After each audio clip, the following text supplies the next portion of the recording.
lagi siap-siap buat gladi bersih buat besok 24 Desember Natal. Ya baju gue masih begini. Gue jadi apa nggak tahu, gue jadi apa ya, dapat nemtek juga nggak tahu buat apa. Tapi ininya talinya im debat, gue anak im debat.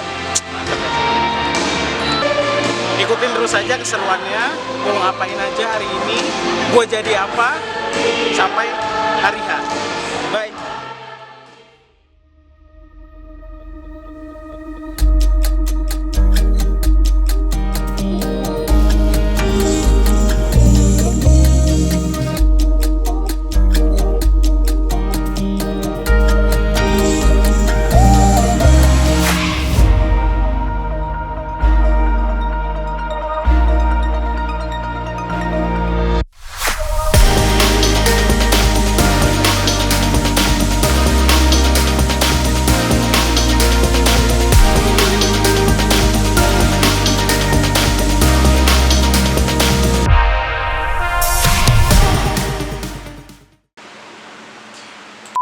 Halo semuanya, selamat datang kembali bersama gua. Sebelum kita mulai untuk membahas topik utamanya, jangan heran kalau penampilan gua sedikit berbeda dari video awal. Jadi ceritanya, gua baru potong rambut sebelum rekam video ini. Oke? Langsung aja kita bahas topik yang penting banget, terutama buat remaja dan pemula yang mau belajar investasi. Kalau kalian masih bingung atau takut memulai, video ini untuk kalian. Banyak orang bilang kalau investasi itu kayak judi. Bahkan Pak Prabowo berkata kalau investasi saham sama dengan judi. Dan saya kasih tahu itu ya, main-main saham itu kalau untuk orang kecil itu biasanya sama dengan judi itu. Apa iya? Kita bakal bahas kenapa anggapan ini sering muncul dan apa bedanya investasi dengan judi. Saya sendiri juga investor pemula. Jadi kita di sini sama-sama belajar ya. Kalau ada yang mau ditambahkan, tulis saja di kolom komentar.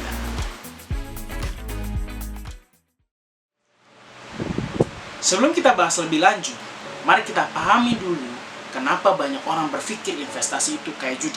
Biasanya, karena mereka cuma melihat hasil akhirnya, seperti grafik saham yang naik turun tanpa tahu proses yang terjadi di baliknya. Ada 3 hal penting yang membedakan investasi dengan judi. Yang pertama, tujuan jangka panjang.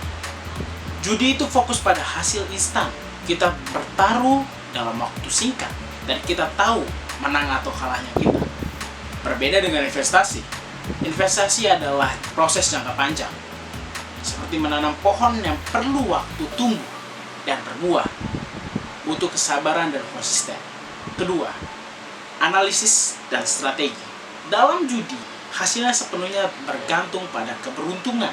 Sementara dalam investasi, kita menggunakan data, analisis, dan strategi untuk membuat keputusan yang cerdas. Misalnya, sebelum membeli saham, kita bisa mempelajari laporan keuangan perusahaan untuk melihat apakah perusahaan itu mempunyai prospek yang bagus. Yang ketiga, kontrol resiko.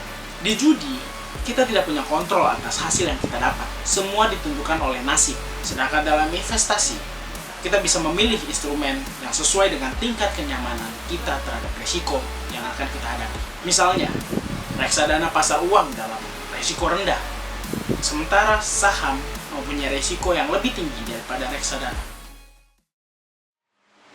Sekarang, kita akan bahas jenis-jenis investasi yang cocok buat pemula. Jangan takut duluan ya, gua akan menjelaskan sesederhana mungkin untuk kalian memahami. Jenis yang pertama, reksadana. Bayangkan, kamu dan teman kamu patungan untuk membeli aset investasi, seperti saham atau obligasi. Uang kalian akan dikelola oleh manajer investasi profesional. Dan reksadana cocok untuk pemula karena resiko lebih terkontrol dan kamu tidak perlu pusing untuk memantau pasar setiap hari. Jenis yang kedua, saham blue chip. Blue chip adalah saham dari perusahaan besar yang punya reputasi baik seperti bank atau perusahaan teknologi besar. Keuntungan utama saham ini adalah stabilitasnya. Resiko lebih rendah dibandingkan saham spekulatif lainnya. Cocok untuk belajar. Jenis yang ketiga adalah obligasi. Obligasi adalah surat utang. Artinya, kamu meminjamkan uang ke pemerintah atau ke perusahaan dan mereka akan membayar bunga secara rutin. Obligasi ini resikonya cenderung lebih rendah dibandingkan saham, jadi aman untuk pemula. Prinsipnya adalah belajar dahulu dan jangan buru-buru. Ingat, investasi itu bukan cara cepat kaya, tetapi cara pintar mempersiapkan masa depan. Ada beberapa tips penting buat kalian yang baru mau mulai belajar investasi. Yang pertama, yang perlu diperhatikan adalah pahami instrumen investasi kalian. Setiap jenis investasi punya cara dan resiko yang berbeda-beda. Pilihlah yang sesuai kebutuhan dan profil resiko kalian. Misalnya, kalau kalian suka yang main aman aja, mulai aja dari reksadana pasar uang atau obligasi. Kalau kalian siap belajar lebih banyak, coba saham blue chip. Tips yang kedua, mulai dengan nominal yang kecil. Tidak perlu langsung menginvestasikan dalam jumlah besar. Mulai saja dari 100.000 per bulan untuk reksadana atau membeli saham dengan nominal yang relatif kecil. Tujuan dari tips ini adalah membangun kebiasaan dahulu, bukan langsung mencari keuntungan yang besar. Tips yang ketiga, jangan FOMO. Banyak orang yang gagal akibat tergoda ikutan membeli saham yang lagi hype tanpa tahu apa-apa. Ini sangat berbahaya, teman-teman. Pastikan kalian paham dahulu apa yang sedang kalian beli. Tips yang keempat dan yang terakhir adalah belajar dan konsistensi. Investasi itu seperti maraton, bukan sprint. Jangan berharap pada hasil instan. Sabar dan konsisten adalah kuncinya. Nah, itulah penjelasan singkat tentang investasi buat pemula. Ingat, investasi itu bukan judi. Kalau kalian belajar, persiapkan diri, dan mengambil keputusan bijak dan langkah yang tepat, kalian bisa mencapai kebebasan finansial di masa depan. Kalau kalian punya pertanyaan atau masukan, tuliskan di kolom komentar. Jangan lupa like, share, dan subscribe. Sampai jumpa di video selanjutnya. Dah.